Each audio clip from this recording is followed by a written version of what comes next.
Hello दोस्तों, नमस्कार। मैं भी एक आप सभी का बहुत बहुत स्वागत करता हूं आपके अपने इस यूट्यूब परिवार में। तो आप सब कैसे हैं? उम्मीद करता हूं आप सब अच्छे होंगे और आप सभी की एसएससी जीडी एग्जाम 2026 की तैयारी बहुत ही शानदार तरीके से चल रही होगी। तो साथियों, जैसा कि कल से एसएससी जीडी 2026 एग्ज़ाम की शुरुआत होने जा रहा है, तो सबसे पहले आप सभी को एग्ज़ाम के लिए best of luck. God bless you. आपका पेपर बहुत अच्छा जाने वाला है। तो साथियों, पेपर से ठीक एक दिन पहले हम लोग एक पूरे पेपर का हल करने वाले हैं, जिसमें हम लोग जीके के वैसे 20 सवाल को डिस्कस करेंगे जैसे हर बार एसएससी जीडी के पेपर में सवाल पूछे जाते हैं। उसके बाद जीके के 20 हिंदी ऐसे सवाल को डिस्कस करेंगे जो कि आपके रियल शिफ्ट में पूछे जाते हैं हर बार। उसके बाद रीजनिंग और मैथ के मोस्ट इंपॉर्टेंट क्वेश्चन को इस क्लास में हम लोग डिस्कस करने वाले हैं। तो साथियों, पेपर से पहले एक पूरे पेपर का हल आप देकर जाइए। इससे आपके अंदर एक कॉन्फिडेंस आएगा कि आप इसमें अधिक स्कोर करेंगे, तो आपका भी पेपर में काफ़ी अच्छा स्कोर बनेगा। आप सभी प्रश्नों का उत्तर करेंगे। लेकिन आज का ये क्लास आपके पूरे एग्जाम ओरिएंटेड आधारित रहने वाले हैं। जैसे जैसे सवाल आपके GK, GS, current affair, Hindi, math और रीजनिंग में पूछे आएंगे, वैसे वैसे प्रश्न आज की इस क्लास में हम लोग डिस्कस करने वाले हैं। और जहाँ जहाँ से एसएससी आप सभी से सवाल पूछ सकती है, वहाँ वहाँ से सवाल आज के इस क्लास में हम लोग डिस्कस करने वाले हैं। ओके। तो साथियों, क्या आपका भी एग्ज़ाम 27 अप्रैल से लेकर 2 मई के बीच में पड़ा है? तो आप लोग अपना एग्ज़ाम डेट हमें कमेंट सेक्शन में ज़रूर बता दीजिएगा कि आप सभी का एग्ज़ाम किस डेट को होने वाला है। तो साथियों, इस क्लास में हम आप सभी को एक टारगेट दे रहे हैं। जैसे हम लोग जीके से 20 सवाल को डिस्कस करेंगे, तो ट्राई करिएगा कम से कम आप 16 से 17 सवाल इस सेशन में सही करिए, जीके सेक्शन में। उसके बाद हिंदी के सेक्शन में 20 में से कम 18 से 19 सवाल आप सभी का सही होना चाहिए। वैसे तो आपके पेपर में हिंदी से जो 20 सवाल आएंगे, इसमें से तो केवल 15 सवाल आप सभी को करना होगा। 5 सवाल तो जो गद्यांश पद्यांश का होता है, जो पढ़कर जो नीचे उत्तर दिया यानी प्रश्न दिया रहेगा उसका आपको उत्तर देना होगा उसी में पढ़कर, यानी 15 सवाल आप सभी खुद से करना होगा। 5 सवाल तो गद्यांश पद्यांश पढ़कर प्रश्न का उत्तर करना होगा। तो कम से कम 18 से 19 सवाल आप सही करिएगा। उसके बाद रीजनिंग और मैथ में कम से कम भाई 14 से 15 सवाल का टारगेट लेकर चलेगा। इतने का टारगेट इस क्लास से लेकर चलिएगा। इससे क्या होगा कि यदि आप इतने टारगेट को पूरा कर लेंगे तो आप अपने पेपर में काफ़ी अच्छा स्कोर करने वाले हैं। ओके दोस्त मेरे, तो चलिए पेपर से ठीक पहले एक पूरे पेपर को हम लोग करके जाते हैं। तो जिनका भी कल पेपर है भाई, इस पेपर को कंप्लीट करके चले जाए। ठीक है, तो देखिए आज का पहला प्रश्न आपके स्क्रीन पर ये रहा। भारतीय संविधान का निम्नलिखित में से कौन सा अनुच्छेद है केंद्र, राज्य और अंतर्राज्यीय विवादों पर सर्वोच्च न्यायालय के मूल क्षेत्राधिकार का प्रावधान करता है? भारतीय संविधान का कौन सा अनुच्छेद केंद्र, राज्य और अंतर्राज्यीय विवादों पर सर्वोच्च न्यायालय के मूल क्षेत्राधिकार का प्रावधान करता है? तो ये अनुच्छेद 131 में वर्णन किया गया है। तो ऑप्शन है बिल्कुल राइट आंसर हो जाएंगे। नेक्स्ट अगला सवाल को देखिएगा, क्वेश्चन नंबर 2 को। निम्नलिखित में से कौन सा स्थल सिंधु घाटी सभ्यता से संबंधित है? ये इंपॉर्टेंट सवाल बनेंगे। कौन सा स्थल सिंधु घाटी सभ्यता से संबंधित है? तो मोहनजोदाड़ो है। डी ऑप्शन बिल्कुल राइट आंसर हो जाएंगे। अगला सवाल को देखिएगा, क्वेश्चन नंबर 3 को। गरीब कल्याण रोजगार अभियान 2020 में किसके द्वारा शुरू किया गया था? गरीब कल्याण रोजगार अभियान 2020 किसके द्वारा शुरू किया गया था? तो ये भारत के प्रधानमंत्री जी द्वारा शुरू किया गया था। डी ऑप्शन बिल्कुल राइट आंसर हो जाएंगे। नेक्स्ट अगला सवाल को देखिए, क्वेश्चन नंबर 4 को। कथक नर्तक बिरजू महाराज को भारत का दूसरा सर्वोच्च नागरिक सम्मान पद्म विभूषण किस वर्ष में मिला है? कथक नर्तक बिरजू महाराज को भारत का दूसरा सर्वोच्च नागरिक सम्मान पद्म विभूषण किस वर्ष में मिला है? तो वर्ष 1986 मिला है। तो बी ऑप्शन बिल्कुल राइट आंसर हो जाएंगे। नेक्स्ट अगला सवाल को देखिएगा, क्वेश्चन नंबर 5 को। भारत की जनगणना 2011 के अनुसार किस केंद्र शासित प्रदेश में जैन संख्या सबसे अधिक है? ये भी भाई मोस्ट इंपॉर्टेंट सवाल है एग्जाम के लिए। भारत की जनगणना 2011 के अनुसार किस केंद्र शासित प्रदेश में जो जैन धर्म है इन जनसंख्या सबसे अधिक है? तो बताएंगे आप लोग, तो दिल्ली शहर में। डी ऑप्शन बिल्कुल राइट आंसर हो जाएंगे। नेक्स्ट, और आगे बढ़ने से पहले तो साथियों, यदि आप सभी के पास मुश्किल से एक दिन का समय है, तो जो आपका पेपर 27 अप्रैल से लेकर 30 मई के बीच में होगा, तो पेपर में छपने वाले प्रश्न आ चुके हैं, जीके करंट अफेयर पूरा, हिंदी के पूरे, मैथ के पूरे और रीजनिंग के पूरे, और जो बार बार प्रश्न पूछे जाएंगे वो सारे प्रश्न आप सभी को इस पीडीएफ में मिलेंगे। तो साथियों ये वायरल पेपर के क्वेश्चन रहने वाले हैं, तो समय हमारे पास नहीं है, आपके पास एक ही पीडीएफ में ये सारे क्वेश्चन मिलेंगे जिससे आप पढ़कर अपना एग्जाम देने जाएंगे और आप काफ़ी अच्छा स्कोर करने वाले हैं। तो साथियों नीचे नंबर दिखाई दे रहा है, इस पर आप मैसेज करके ये सारे क्वेश्चन आप अपने पास मंगा लीजिए, लेकिन आपको इसके लिए मात्र 50 रुपीज़ पे भी करना पड़ेगा। ध्यान रखिएगा 50 रुपीज़ आप सभी को पे भी करना पड़ेगा। तो जिनको भी चाहिए भाई इस नंबर में मैसेज करके ये सारे क्वेश्चन एसएससी जीडी एग्जाम 2026 के लिए मंगवा ले, जिनका पेपर 27 अप्रैल से लेकर 30 मई के बीच में होने वाले हैं। ओके, तो ये सारे प्रश्न आपके छपने वाले होने वाले भाई और सिलेक्शन वाले प्रश्न होने वाले हैं। देखिए क्वेश्चन नंबर 6 है, निम्नलिखित में से कौन सा हिमाचल प्रदेश राज्य में मनाए जाने वाले दशहरा त्यौहार का स्थानीय नाम है? कौन सा हिमाचल प्रदेश राज्य में मनाए जाने वाले दशहरा त्यौहार का स्थानीय नाम है? तो कुल्लू दशहरा है, सी ऑप्शन बिल्कुल राइट आंसर हो जाएंगे। अगला सवाल को देखिए क्वेश्चन नंबर 7 को, किस क्रांतिकारी नेता ने लॉर्ड हार्डिंग की हत्या करने का प्रयास किया था? किस क्रांतिकारी नेता ने लॉर्ड हार्डिंग की हत्या करने का प्रयास किया था? तो रास बिहारी बोस ने किया था। तो इस सवाल का बी ऑप्शन बिल्कुल राइट आंसर हो जाएंगे। नेक्स्ट अगला सवाल को देखिए क्वेश्चन नंबर 8 को, किस पंचवर्षीय योजना में परिवार नियोजन की अवधारणा को एक महत्वपूर्ण उद्देश्य के रूप में पेश किया गया था? किस पंचवर्षीय योजना में परिवार नियोजन की अवधारणा को एक महत्वपूर्ण उद्देश्य के रूप में पेश किया गया था? तो चौथी योजना में, बी ऑप्शन बिल्कुल राइट आंसर हो जाएंगे। चौथी योजना 1969 में स्टार्ट हुआ था, 74 में समाप्त हुआ था। और उसके बाद पांचवी पंचवर्षीय योजना जिसमें गरीबी हटाओ का नारा दिया गया था, 74 में स्टार्ट हुआ था, 79 में समाप्त हुआ था। इसको भी आप याद रखिएगा।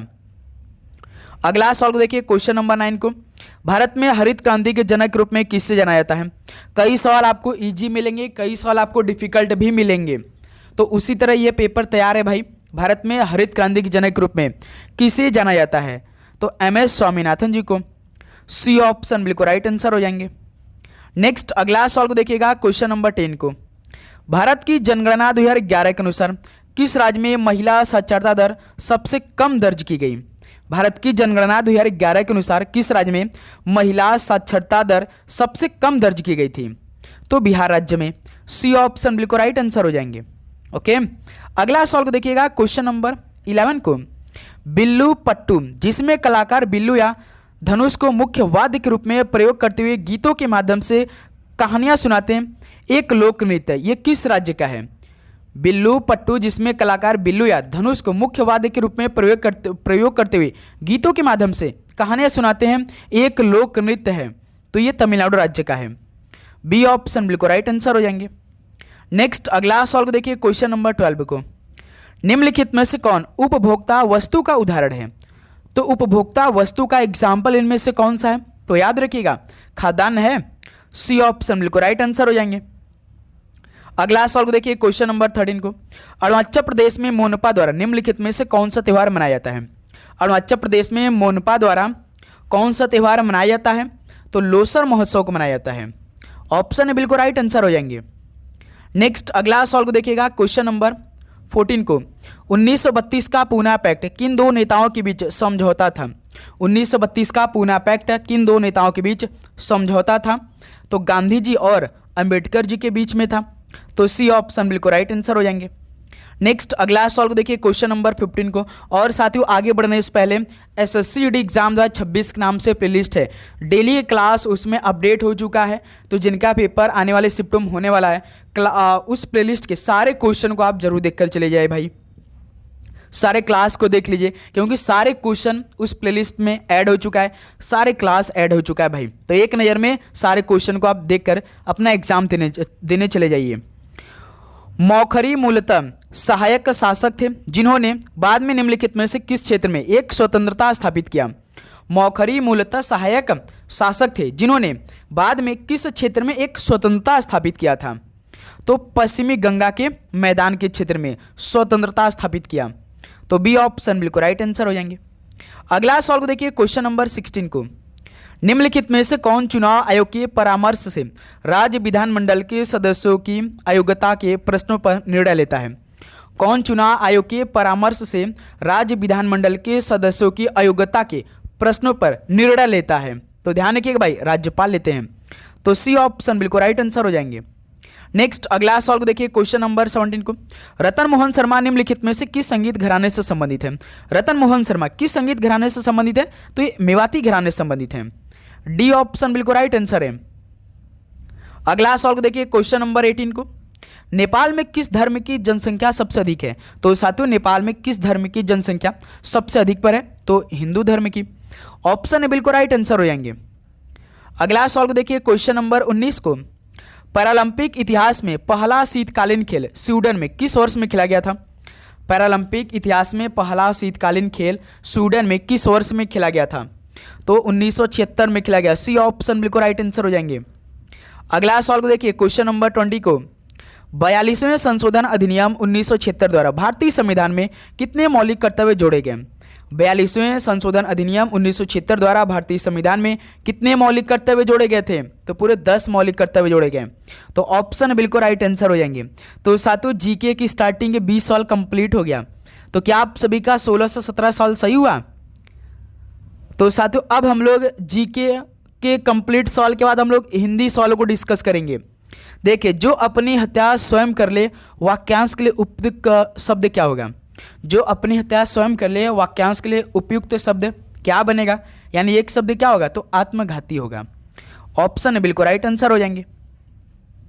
अगला सवाल को देखिए, क्वेश्चन नंबर 22 को, निम्न वाक्य में कौन सा शब्द अशुद्ध है?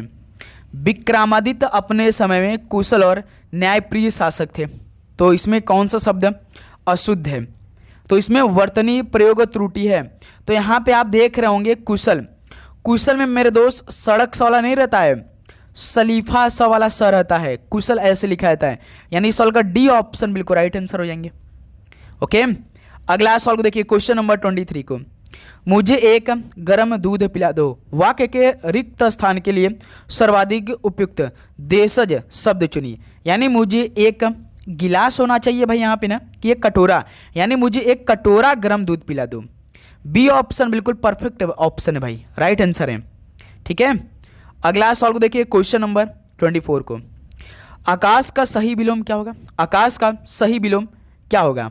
तो पाताल होगा। ऑप्शन है बिल्कुल राइट आंसर है। नेक्स्ट अगला सवाल को देखिए, क्वेश्चन नंबर 25 को, निम्न में से यमुना का पर्याय कौन सा है भाई? यमुना का पर्याय बताइए, इनमें से कौन सा है? सूर्य सूता है, ये यमुना का पर्याय है। डी ऑप्शन बिल्कुल राइट आंसर है। अगला सवाल को देखिए, क्वेश्चन नंबर 26 को, चिकना घड़ा होना मुहावरे का सही अर्थ इनमें से क्या होगा? चिकना घड़ा होना मुहावरे का सही अर्थ इनमें से क्या होगा? तो दोस्त मेरे निर्लज्ज होना होगा। तो सी ऑप्शन इस सवाल का बिल्कुल राइट आंसर हो जाएंगे।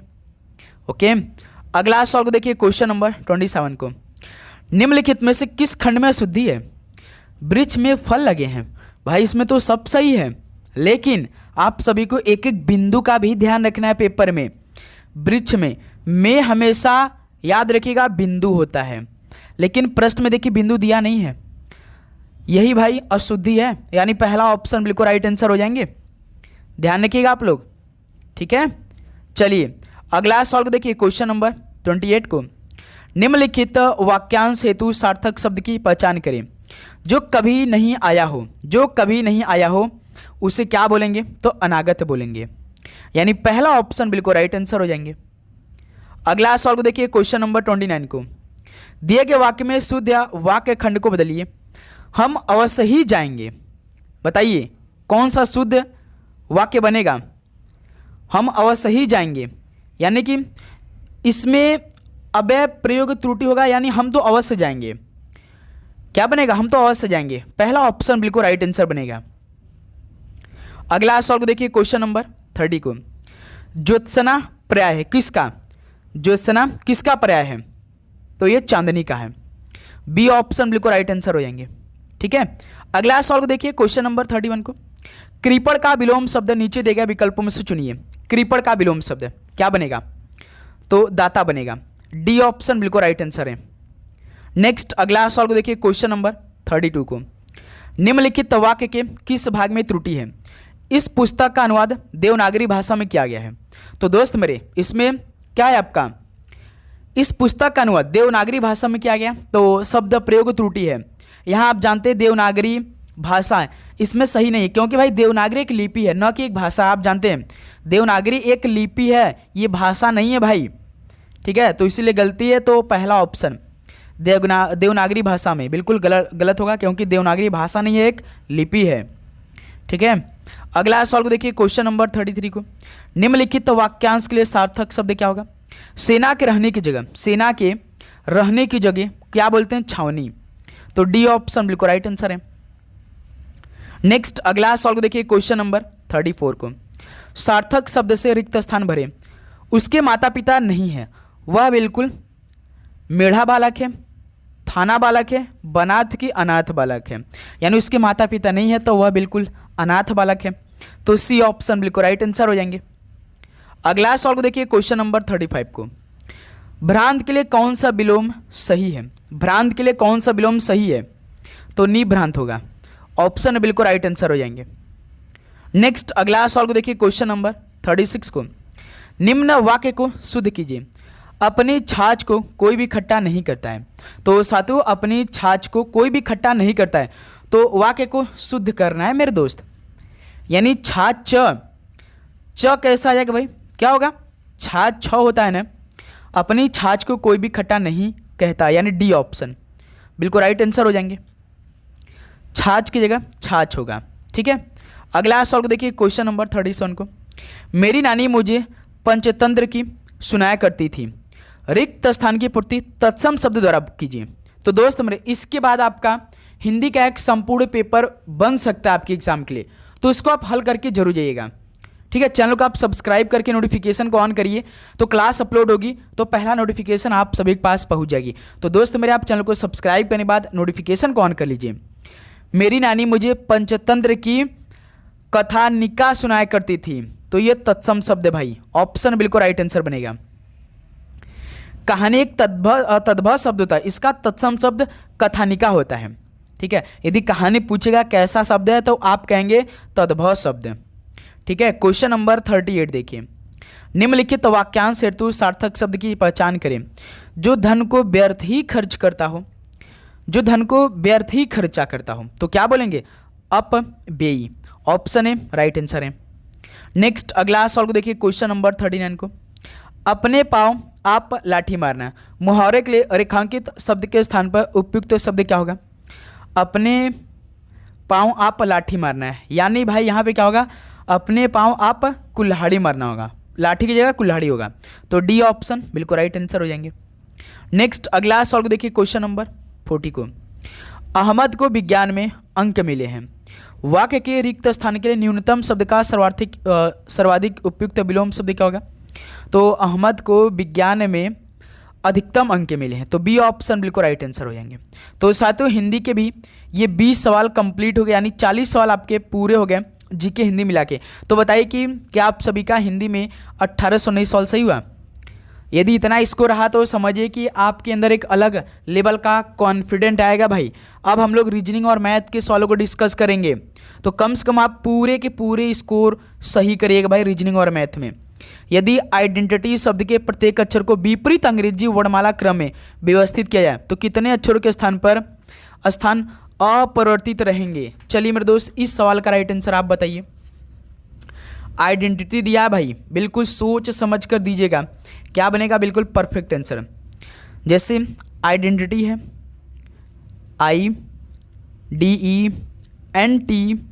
IDENTITY, तो आइडेंटिटी के जितने भी प्रत्येक अक्षर इनको विपरीत अंग्रेजी वर्णमाला क्रम में व्यवस्थित करना है। यानी कि सबसे बड़ा से, यानी वाई पहले आएगा, वाई से छोटा टी है, टी से छोटा डबल टी है भाई, आइडेंटिटी यानी डबल टी आएगा। फिर उसके बाद यन है, यन के बाद भाई फिर उसके बाद आई है, आइडेंटिटी आई में डबल आई है तो डबल आई हो जाएगा। फिर उसके बाद उससे बड़ा ई है, फिर सबसे छोटा डी है। देखिए आई से वाई बदल गया, डी से टी बदल गया, ई से टी बदल गया, यन अपने सेम पोजीशन पे, टी से लेके यहाँ पे आई बदल गया, लेकिन आई अपने सेम पोजीशन पे आ गए, टी सी बदल गए, वाई से डी। यानी दो ऐसे अक्षर हैं जो कि अपने स्थान को अपरिवर्तित रहेंगे, एक यन है एक आई है, यानी दो इस सवाल का राइट आंसर होगा। दो अक्षर ऐसे हैं भाई, तो पहला ऑप्शन बिल्कुल राइट आंसर हो जाएंगे। क्लियर? चलिए नेक्स्ट अगला सॉल्व को देखिए, क्वेश्चन नंबर 42 को। यदि निम्नलिखित समीकरण में भाग और गुणा को आपस में बदल दिया जाए तथा प्लस और माइनस को आपस में बदल दिया जाए तो प्रश्न चिन्ह के स्थान पे क्या आएगा। ये समीकरण आपका दे रखा है, समीकरण में आप सभी को भाग की जगह गुणा, गुणा की जगह भाग, प्लस की जगह माइनस, माइनस की जगह प्लस रखना है। उसके बाद इस समीकरण को हल करना है। देखिए 69 माइनस है तो माइनस को प्लस में बदलना है, तो माइनस की जगह प्लस रखेंगे। 2 भाग है तो भाग को गुणा में बदलना है। 7 के बाद प्लस है तो माइनस बदलना है। 35 के बाद गुणा है तो भाग में। ये समीकरण बन के तैयार हो चुका है। इसमें बॉर्ड मास्क में लगाइए 69 प्लस 7 दूना 14 माइनस 7 का भाग 35 में देंगे तो 5 बार में 69 और 14 83 में से -5 घटाएंगे तो 78 बनेगा। यानी सॉल्व का डी ऑप्शन बिल्कुल राइट आंसर हो जाएंगे। Okay clear. चलिए नेक्स्ट अगला सॉल्व देखिए, क्वेश्चन नंबर 43 का राइट आंसर क्या बनेगा। अंग्रेजी वर्णमाला क्रम के आधार पर निम्नलिखित तो 4 अक्षर समूह में से 3 एक निश्चित तरीके से समान है और इस प्रकार एक समूह बनाते हैं, तो वह कौन सा है जो उस समूह से संबंधित नहीं है। जितने भी रीजनिंग के सवाल करा देंगे, हर टॉपिक से सवाल आपके पेपर में पूछा जाएगा। कॉन्सेप्ट आप सीख लीजिए भाई। जैसे ये प्रश्न आपके सामने आएगा तो आप क्या करेंगे कि आप ऑप्शन में हर एक अक्षर का कोड करेंगे। जैसे पहला ऑप्शन को हम देखिए करें EFC है तो ई होता है देखिए 5, F होता है 6, C होता है 3। अब इसमें देखिए कितने कितने का गैप है। जैसे 5 से 6 हुआ है तो इसमें +1 हुआ है, 6 से 3 डायरेक्ट किया यानी इसमें -3 किया है। अब ऑप्शन भी इसी तरह कोड करिए हर एक अक्षर का। यल देखिए 12 होता है, यम देखिए 13 होता है तो 12 से 13 +1, J 10 तो इसमें देखिए -3 हो गया है ना। इसमें भी सेम रिलेशन है, जो पहला ऑप्शन में था वही दूसरा ऑप्शन में भी है। तीसरा ऑप्शन देखिए ONL, O देखिए यहाँ पे आपका 15 होता है, N 14, लेकिन इसमें देखिए बदल दिया -1 कर दिया, यानी यही ऑप्शन अलग हो जाएगा भाई। क्योंकि 2 ऑप्शन सेम मिल गया तो आप जानते हैं कि जाहिर सी बात है कि जो ऑप्शन डी है ये सेम आपको मिलेगा। देखिए F यहाँ पे 6 होता है, G 7 होता है तो +1, लेकिन भाई C वाला ऑप्शन देखिए -1 कर दिया और L देखिए 12 है तो इसमें देखिए -2 कर दिया। क्लियर। तो इसमें C ऑप्शन क्या है, बिल्कुल अलग है, इन समूह से अलग है। तो C ऑप्शन इस सवाल का बिल्कुल राइट आंसर बनेगा। सभी को समझ में आया लॉजिक क्या था इसमें। C ऑप्शन बिल्कुल अलग है भाई। चलिए अगला सवाल देखिए, क्वेश्चन नंबर 14 का राइट आंसर क्या बनेगा। ये भी सवाल आपके पेपर में आएगा, कन्फर्म है। ABCDEF और G एक वृत्ताकार मेज के चारों ओर केंद्र के सम्मुख बैठे हैं। ठीक है, जैसे एक वृत्ताकार मेज है, कितने लोग बैठे हैं भाई। ठीक, 1 2 3 4 5 6 7 लोग बैठे हैं भाई। 1 2 3 4 5 6 7 लोग बैठे हैं। एक एक लाइन को हम पढ़ेंगे, एक एक लाइन को कंप्लीट करेंगे भाई। जी देखिए बी के ठीक बाईं ओर बैठा है, तो दोस्त मेरे बी को यहाँ बैठा लेते हैं, तो इसके बाईं साइड में यानी लेफ्ट हैंड में बी बैठा है। पहला लाइन क्लियर हुआ। दूसरा का लाइन ई जो है वो जी के ठीक बाईं ओर बैठा है। जी के ठीक बाईं ओर कौन बैठा है, ई बैठा है, यानी ई यहाँ पे आ जाएगा। बाईं ओर देखना है, लेफ्ट हैंड में देखना है भाई, दायां बायां का खेल होता है। फिर उसके बाद सी जो है वो ई के ठीक बाईं ओर बैठा है। ई के ठीक बाईं ओर सी बैठा है। ई तो ऑलरेडी बैठा है यहाँ पे, तो इसके बाईं ओर कौन बैठा है, सी। ये भी लाइन क्लियर हो गया। यफ जो है वो डी के दाईं ओर, यफ जो है वो डी के दाईं ओर तथा ए के ठीक बाईं ओर बैठा है। तो डी के ठीक दाईं ओर यफ बैठा है, तो डी के ठीक दाईं ओर यफ बैठा है और ए के ठीक बाईं ओर, तो ए को यहाँ बैठा दीजिए। तो बैठ गया भाई सभी। सवाल में देखिए अब एक और लाइन दिया है, डी जो है वो बी के ठीक दाईं ओर बैठा है भाई साहब। देखिए इसमें देखिए लास्ट में देखिए बी के जस्ट राइट साइड में डी बैठा है यहाँ पर, देखिए बिल्कुल अच्छा बन गया ये तो सवाल हमारा। अब लास्ट लाइन में यानी अंतिम लाइन में देखिए सवाल पूछा है क्या, सी के ठीक बाईं ओर कौन बैठा है, सी के ठीक बाईं ओर सी यहाँ पर बैठा है, तो इसकी बाईं ओर देखना है, यानी ए बैठा है। देखिए ए बैठा है ना, ए यहाँ पे बैठा है। बाईं ओर देखना है, लेफ्ट में, दायां नहीं देखना भाई, बायां देखना है। तो ए बैठा है, यानी पहला ऑप्शन इस सवाल का बिल्कुल परफेक्ट आंसर हो जाएंगे। क्लियर मेरे दोस्त, यहाँ तक आप सभी किसी प्रकार का डाउट बिल्कुल नहीं। चलिए नेक्स्ट अगला सवाल कॉल करिए, क्वेश्चन नंबर 45 को। 12 कलमों का क्रय मूल्य 9 कलमों के विक्रय मूल्य के बराबर है, तो लाभ प्रतिशत ज्ञात कीजिए। 12 कलमों का क्रय मूल्य कास्ट प्राइस 9 कलमों के सेलिंग प्राइस के बराबर है, तो लाभ प्रतिशत, यानी दोस्त मेरे यहाँ से जब कास्ट प्राइस ऐसा काम करते हैं हम लोग कुछ काट लेते हैं। जैसे 3 चौक का 12, 3 त्रिक का 9, ये हो जाएगा। तो यहाँ से CP अपन SP निकालेंगे तो कितना होगा 3/4, यही हो जाएगा ना। कास्ट प्राइस 3 है, सेलिंग प्राइस 4 है, यानी कोई सामान 3 का खरीद रहे हैं 4 में बेच रहे हैं। 1 का प्रॉफिट होगा किससे 3 से, मल्टीप्लाई 100, कितना आएगा भाई 100/3 कितना होता है 33, सही। 1/3 3% होता है, यानी सॉल्व का बी ऑप्शन बिल्कुल राइट आंसर हो जाएंगे। क्लियर मेरे दोस्त, यहाँ तक आप सभी को किसी प्रकार का डाउट? चलिए नेक्स्ट अगला सॉल्व को देखिए, क्वेश्चन नंबर 46 को मूल्यांकन करें। 16 + 9 / 3 - 3 × 3 क्या होगा? 16 + 9 / 3 - 3 × 3। 2025 का पूरा शिफ्ट आप उठा कर देख लीजिए, हर शिफ्ट में ये मैथ का सॉल्व पूछा है। 16 + 3 का भाग 9 में देंगे 3 बार में, माइनस 3 का गुणा 3 करेंगे 9, 16 3 19, 19 में से 9 घटा देंगे 10, यानी इस सॉल्व का सी ऑप्शन बिल्कुल राइट आंसर हो जाएंगे। क्लियर? चलिए नेक्स्ट अगला सॉल्व देखिए, क्वेश्चन नंबर 47 को। सबसे छोटी प्राकृत संख्या क्या है जो 48, 72, 16 और 15 से विभाज्य है?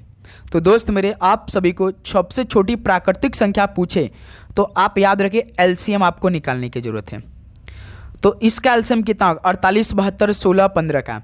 इसका एलसीएम आप जब निकालेंगे तो आपका टोटल 720 आएगा।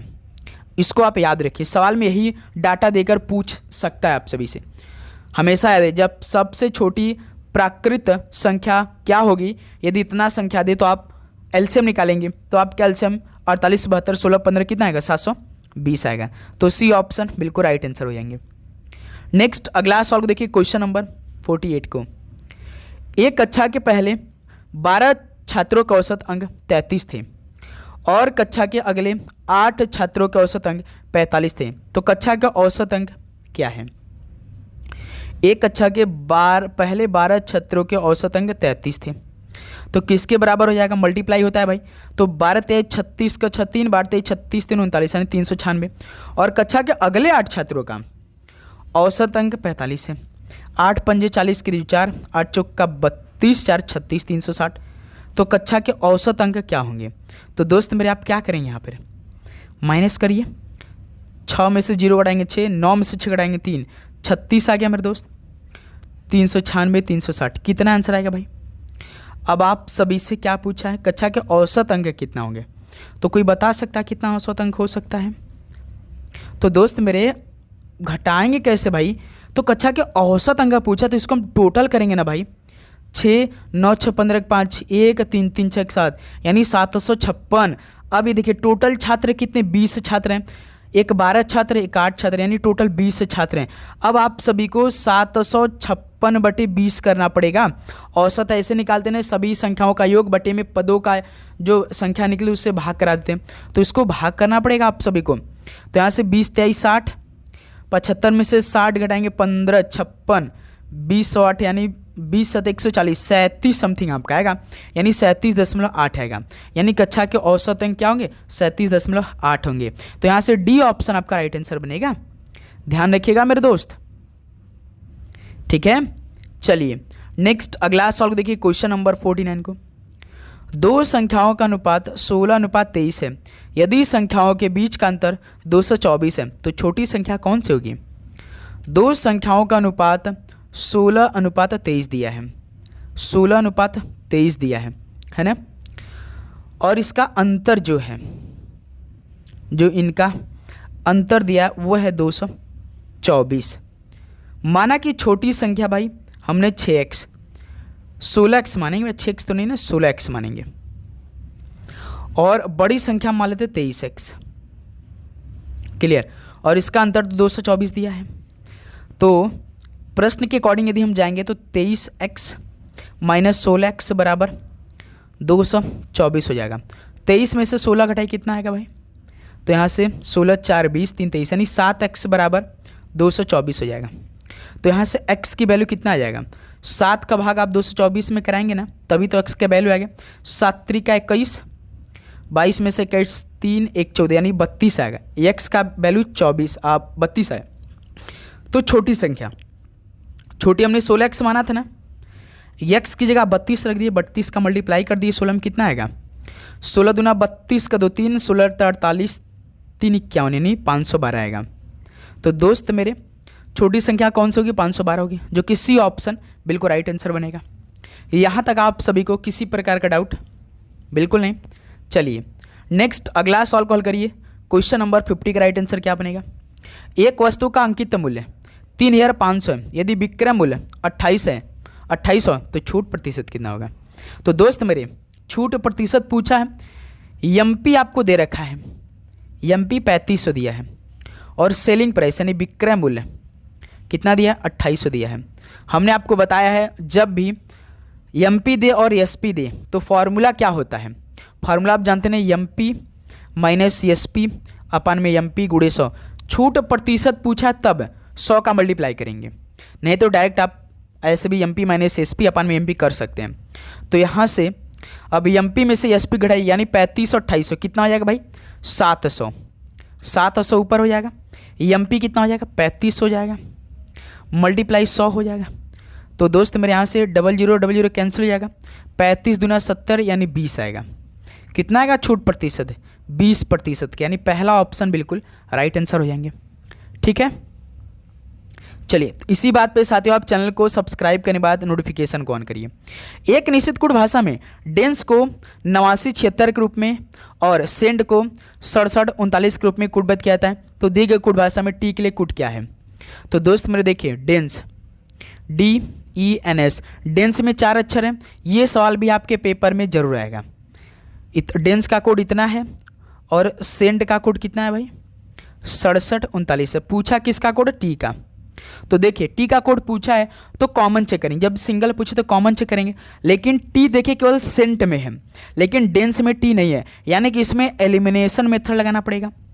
नहीं, लेकिन और एक मेथड हमने आपको बताया है। देखिए हम टी का कोड पूछने जा रहे हैं, जिसमें टी रहेगा उसी में आंसर आएगा, यानी हमारा इसमें कोड नहीं मिलेगा।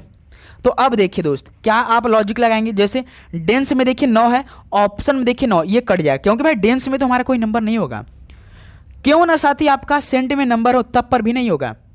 फिर उसका देखिए 6 इसमें है और ऑप्शन में 6 कट जाएगा। फिर 7 देखिए ऑप्शन में डेंस में 7 कट जाएगा।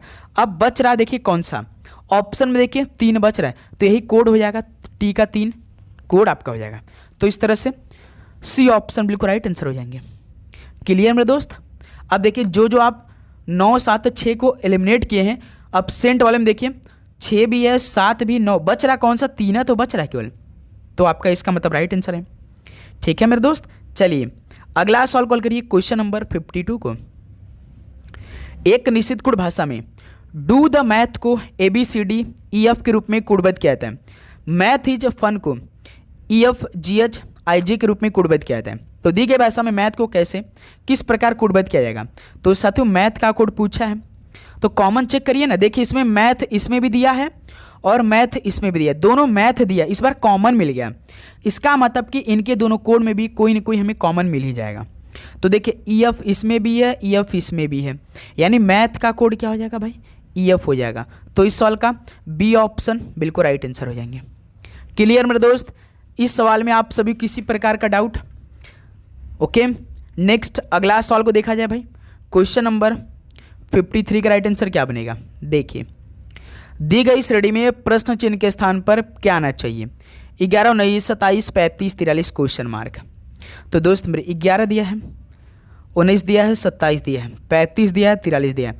हमेशा याद रहे जब श्रृंखला बढ़ रही होगी तो कुछ ना कुछ इसमें ऐड किया होगा, कुछ ना कुछ इसमें ऐड किया होगा। देखिए कितने नंबरों का ऐड किया भाई?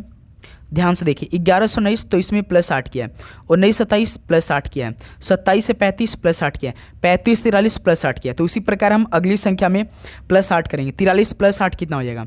51 हो जाएगा, यानी इस सवाल का पहला ऑप्शन बिल्कुल राइट आंसर हो जाएंगे। क्लियर मेरे दोस्त? चलिए नेक्स्ट अगला सवाल को देखिए। क्वेश्चन नंबर 54 का राइट आंसर क्या बन रहा है? अंग्रेजी वर्णमाला क्रम के आधार पर एक निश्चित तरीके से OQ UT QD WB संबंधित है, उसी प्रकार IKON KM QP से संबंधित है। तो समांतर का अनुसरण करते हुए ZB FE निम्नलिखित में से किससे संबंधित है? तो दोस्त मेरे देखिए हमने आपको बताया जब दो आपको रिलेशन पता करने के लिए दे तो प्रश्न में आप पेपर में रियल पेपर में परीक्षा में बैठे तो आपको केवल पहले का रिलेशन पता करना है। OQUT इसका कोड QDW भी दिया है। O15 Q17 तो +2 है इसमें, Q17D4। अब 17 से 4 बनाएंगे तो दोस्त मेरे ये तो लॉजिक ही नहीं बैठेगा भाई। यहाँ से देखिए U21 है, W23 है तो इसमें +2 है, T20 V22 तो +2 इसमें हुआ है, यानी इसमें रिलेशन भाई +2 का लगा है। इसमें थोड़ा सा मिस्टेक हुआ है लेकिन रिलेशन इसमें +2 का लगा है। अब देखिए जो पूछा हमसे इसका कोड करिए ZBFE, इससे हमें मालूम हो जाएगा +2 करना है। ठीक है मेरे दोस्त, जैसे Z होता है 26, 26 में 2 जोड़ेंगे 28, 28 पे कौन आता है हमने आपको बताया 28 पे B आता है। जैसे 27 पे 28 पे B होता है, B 2 होता है, 2 2 4, 4 पे D होता है, F होता है 6, 6 2 8, 8 पे कौन होता है H होता है, E5, 5 में 2 जोड़ेंगे 7, 7 पे G होता है, यानी BDHG, BDHG यानी C ऑप्शन इस साल का राइट आंसर हो जाएंगे। क्लियर मेरे दोस्त, चलिए नेक्स्ट अगला सवाल कॉल करिए। और लास्ट सवाल आज पेपर से पहले पेपर का, देखिए कथन और निष्कर्ष का उत्तर दीजिए। कथन सभी पैंट ट्राउजर हैं। कथन निष्कर्ष का सवाल दे तो हमने आपको बताया है सबसे पहले आप सभी कथन का डायग्राम बनाना है। जैसे सभी पैंट क्या है ट्राउजर है, पैंट को P से लिख रहे हैं, ट्राउजर को T से लिख रहे हैं। ठीक है, कोई भी पैंट शर्ट नहीं है, यानी कोई भी पैंट वो शर्ट नहीं है, कोई भी पैंट जो है ना ये शर्ट नहीं है। ठीक, सभी शर्ट कोट है, यानी जो सभी शर्ट हैं वो क्या है भाई कोट हैं। कोट को हम C से लिखें, शर्ट को S से लिखें, पैंट को P से लिखें और ट्राउजर को T से लिखें। ये हमारा कथन बन के तैयार हो चुका। अब देखिए निष्कर्ष से पहला ध्यान से देखिए, कोई भी कोट ट्राउजर नहीं है, कोई भी कोट ट्राउजर, देखिए कोट ये है ट्राउजर ये है, बताइए क्या अनुसरण कर रहा है? नहीं कर रहा है, क्योंकि इनका तो रिलेशन ही नहीं दिया है, नहीं कर रहा है भाई। कुछ कोट क्या पैंट है, कुछ कोट क्या पैंट है, इनका भी रिलेशन तो नहीं दिया है, यानी दूसरा भी भाई निष्कर्ष अनुसरण नहीं कर रहा है कथन को, यानी कि इसमें न तो निष्कर्ष पहला और न ही दूसरा अनुसरण कर रहा है, यानी इस सवाल का 3 नंबर बिल्कुल राइट आंसर हो जाएंगे। तो साथियों ये फाइनली 55 क्वेश्चन आपकी परीक्षा से पहले कंप्लीट हो चुका। तो अब बताइए दोस्त मेरे आप सभी का इन 55 क्वेश्चन में से कितना स्कोर बना, ईमानदारी के साथ आप सभी लोग बताएंगे।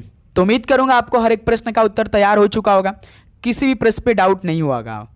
तो दोस्त मेरे यदि आपको किसी भी सवाल पे डाउट है तो कमेंट बॉक्स में जरूर बताइए, और आप चैनल पे नए हैं तो सब्सक्राइब करने के बाद नोटिफिकेशन को ऑन करिए मेरे दोस्त।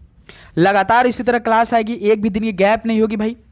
ओके, तो चलिए दोस्त इस क्लास को यहीं पर समाप्त करते हैं, मिलते हैं साथ ही थोड़ी देर में एक और नए क्लास के साथ। आप चैनल को सब्सक्राइब करके नोटिफिकेशन को ऑन करिए, क्लास और अपलोड हो तो पहला नोटिफिकेशन आप सभी के पास पहुंचे। ठीक है, तो आप सभी को एग्जाम के लिए best of luck, God bless you, Mata Rani कृपा रहे कि आपका पेपर बहुत अच्छा जाए। ओके, तो धन्यवाद, best of luck, God bless you, thank you.